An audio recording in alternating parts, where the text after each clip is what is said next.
In this video, I am going to show you, well, Tipper and I are going to show you my all-time favorite Photoshop trick. Now, this one's been around for a long, long time, and you'll find it in Photoshop CC 2019. Yes, you know that. Anyway, but it's been available in regular Photoshop for at least 10 years. So if you don't have the subscription to Photoshop 2019, the CC version, the online subscription version, but you do have an older Creative Cloud version, or not Creative Cloud, that's what CC stands for, isn't it? The CS version, Creative Suite. If you got an old working Creative Suite version of Adobe Photoshop, you can do it just as easily there. Now, what this trick involves is taking pictures, your own pictures. Now, let's say you're out somewhere and you want to take a picture of a national monument or something special, but there's lots of people around and you really can't get a clear, straight shot of it because all these people are in the foreground or background or whatever, and they're all mulling around. And wouldn't it be nice if you could get a shot of the object without the people there, without spending $10,000 to hire police to cordon off the area for 5 minutes while you took a picture of the of the item? So what this does, this trick here, is it eliminates all of the people and it leaves your object that you're focusing on when you take your shot all by itself, standalone. Isn't that cool? All right, let's go see how this is done. Hey, now I forgot to mention that in addition to removing people from an image, this trick can also be used to remove vehicles from an image. Example, let's say you stand over a freeway bridge and you take a shot of all the traffic on the freeway. If you take multiple shots and combine them together using Photoshop CC 2019, you can remove all of the vehicles from the highway and make it look like the freeway is totally empty. Wouldn't that be nice? That's how they get those shots. All right, so we're going to work with people in our example here. So let me get started. And we're going to open up this folder here called Highland Lighthouse. And what we're going to do is I'm going to show you that you need to take multiple images, which is what I did when Pat and I visited Cape Cod back in several years ago. And that's actually, this is the finished image. That's not the one I wanted to show you. Hang on here. Let me see. Where the heck is it? Uh, there we go. Okay, that's the image I wanted. All right. So here I am, and Pat took this picture of me taking a picture of Highland Lighthouse. Now you'll notice I do not have a tripod. You don't need a tripod for this.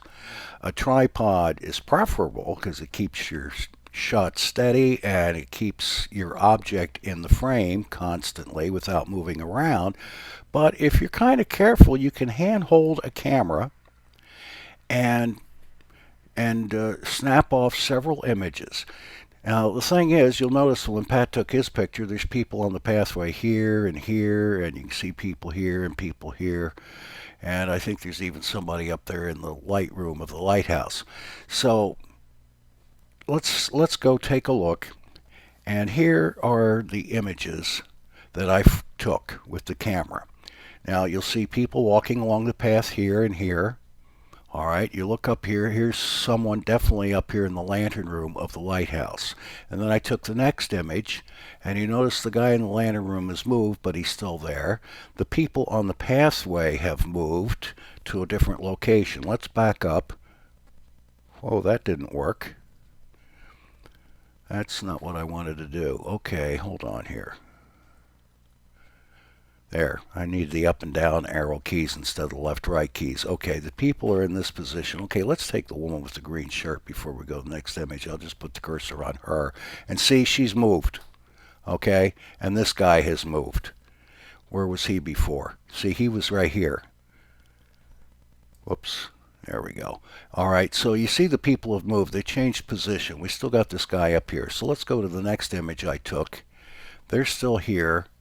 This guy's almost disappeared. And we go to this last image, and now they've all but disappeared. And we go one more, and now you don't see the guy in the lantern room anymore. And these people have moved to new positions. Okay, you got the idea? So now you see that I took, what was it, 1, 2, 3, 4, 5. Let's close it. Yeah, 1, 2, 3, 4. I took 5 images. That's all I took. And I would suggest you take at least that many, depending on how many people and how frequently they move. So that said, let's go in and we're going to open up Photoshop CC 2019, which is right there. And I'll get that open. And it's a little slow on the opening, but we'll get there.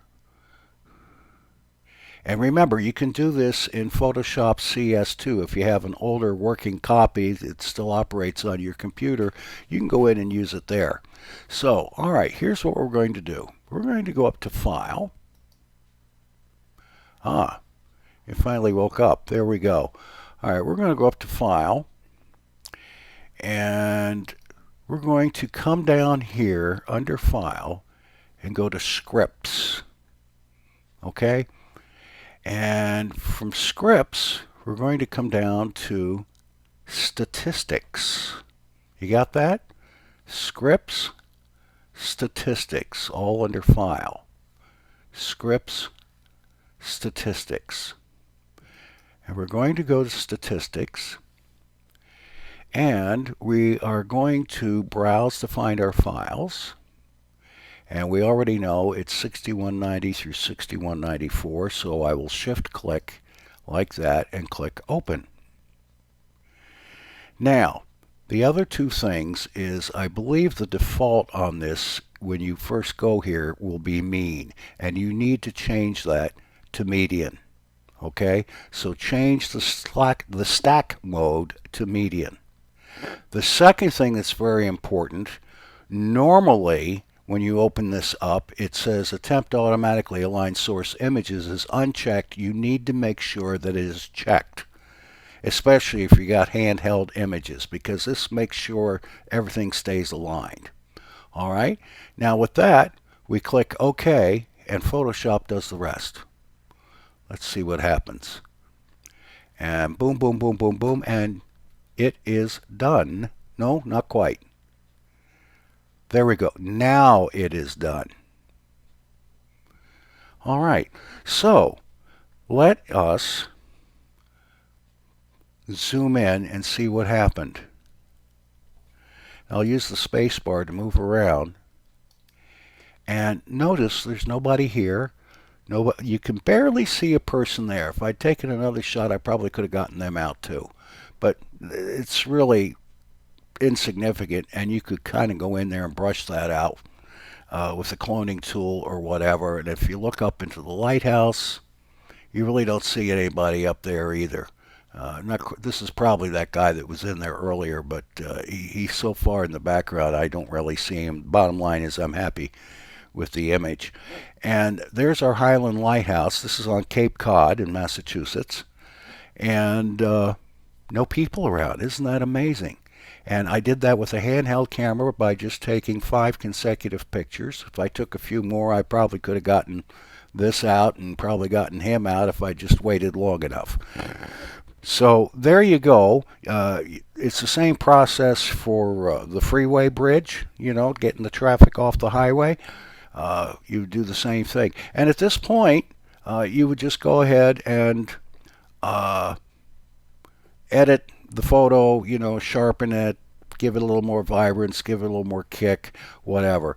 Here's one thing I noticed right off the bat here. Because of the misalignment, you see this dark line here, you see that dark line there. Well, that's just easy. You just get the crop tool, get in there, and we'll just bring that up there. And we'll bring this one over here. Boom, boom, boom, boom, boom. That's gone. We'll click OK, and that's it. We're done. That's all there is to the trick. It is, to me, it is one of the coolest tricks I ever learned in Photoshop.